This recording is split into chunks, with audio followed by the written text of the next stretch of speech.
तो दोस्तों, क्या कोई पेंटिंग जिंदा हो सकती है? ऐसा क्या है इस पेंटिंग में जो इसको बनने में 16 साल लग गए? और क्यों लोग इस पेंटिंग को देखते ही हैरान हो जाते हैं? आज की इस वीडियो में हम इस पेंटिंग के बारे में जानेंगे कि क्या है इस पेंटिंग का सीक्रेट जो दुनिया में लोगों का होश उड़ा देती है, और इस पेंटिंग में ये लेडी कौन है। तो चलिए शुरू करते हैं। वर्ल्ड के सबसे महान कलाकार लियोनार्डो दा विंची, जो कि बहुत ही मशहूर और जाने माने कलाकार हैं, उन्होंने एक पेंटिंग बनाई जिसका नाम था मोनालिसा।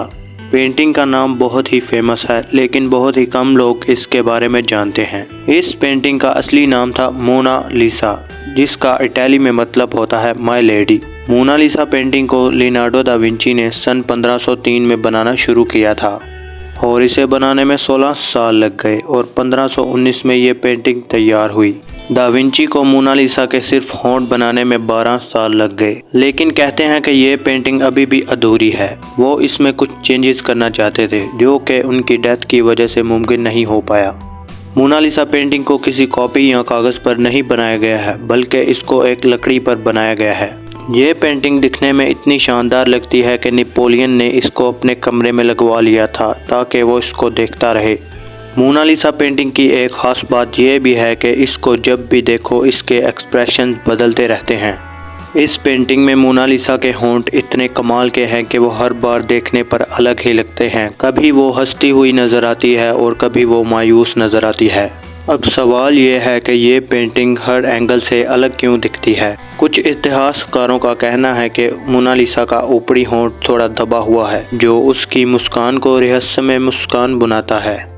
एक मशहूर साइंटिस्ट का यह भी कहना है कि मोनालिसा के होंठ कभी नहीं बदलते। ये जो भी चेंजेस हैं सब ब्रेन के कारण हैं। जब आप उसको ध्यान से देखोगे तो वो आपको बदलती हुई दिखेगी। ये सब दिमाग का खेल है, लेकिन सच्चाई तो ये है कि जब आप उसको ध्यान से देखोगे तो उसकी आंखें थोड़ी खुशनुमा दिखेंगी और होंठ थोड़े मायूस, जिससे जो भी इस पेंटिंग को बार बार देखता है तो उसे अलग अलग एक्सप्रेशंस लगते हैं। इतिहास की ये पेंटिंग आज भी सबसे महंगी पेंटिंग है। 1662 में इस पेंटिंग की कीमत $100 मिलियन थी और 2019 में इस पेंटिंग की कीमत $850 है, यानी कि 6000 करोड़ रुपए से भी ज़्यादा। लेकिन फ्रेंच के लोगों के अकॉर्डिंग इस पेंटिंग को कोई खरीद और बेच नहीं सकता। अब सबसे बड़ा सवाल ये है कि लियोनार्डो दा विंची की इस पेंटिंग में ये लेडी कौन है। लियोनार्डो दा विंची ने कहीं भी अपनी इस पेंटिंग का जिक्र नहीं किया हुआ है। कुछ हिस्टोरियर कहते हैं कि 2005 में एक खत पाया गया था जो कि 1503 में लियोनार्डो दा विंची को लिखा गया था। इससे पता चलता है कि लियोनार्डो दा विंची अपने दोस्त फ्रांसिस्को डेल जियोकोंडो की वाइफ की पेंटिंग पर काम कर रहे थे, जिसका नाम था लिसा जियोकोंडो। अगर फ़ोटो में देखा जाए तो लिसा जियोकोंडो और मोनालिसा की पेंटिंग अलग अलग हैं। 2004 में एक साइंटिस्ट जो कि मोनालिसा की पेंटिंग पर रिसर्च कर रहे थे, उन्होंने अपनी 10 साल की रिसर्च के बाद कुछ ऐसा देखा जिससे उनके होश उड़ गए। उन्होंने बताया कि इस पेंटिंग में 3 लेयर्स हैं और मोनालिसा की पेंटिंग के पीछे एक और पेंटिंग छुपी हुई है जो कि लिसा जियोकोंडो से मिलती है।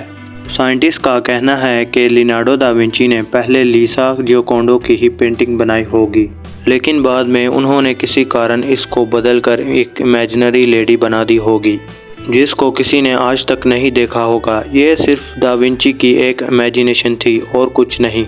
दा विंची की हर पेंटिंग में एक हिडन मैसेज भी होता है जिसे समझ पाना हर किसी के बस की बात नहीं।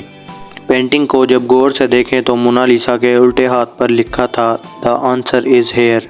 बहुत सारे साइंटिस्ट आज भी इस पर रिसर्च कर रहे हैं, लेकिन अब तक किसी को इसके बारे में कुछ पता नहीं चल पाया। मोनालिसा की ये पेंटिंग फ्रांस के एक म्यूज़ियम में बहुत ही सिक्योरिटी के साथ रखी गई है, क्योंकि एक बार 1951 में एक आदमी ने इस पेंटिंग पर एक पत्थर मार दिया था, जिससे मोनालिसा के बाएं हाथ पर कुछ स्क्रैच आ गए थे। तभी फ्रांस की गवर्नमेंट ने इसकी प्रोटेक्शन के लिए एक अलग रूम बनवाया, जिसका टेम्परेचर ऐसा रखा जाता है कि वो पेंटिंग ख़राब ना हो पाए। और दोस्तों, जान लें कि उस रूम को तैयार होने में पूरे 50 करोड़ का खर्चा आया था। दा विंची की इस पेंटिंग में कई बेमिसाल राज छुपे हुए हैं। तो दोस्तों, अगर आप लियोनार्डो दा विंची जैसे महान कलाकार के बारे में सीक्रेट्स जानना चाहते हैं तो हमें कमेंट में ज़रूर बताएं और चैनल को सब्सक्राइब करें।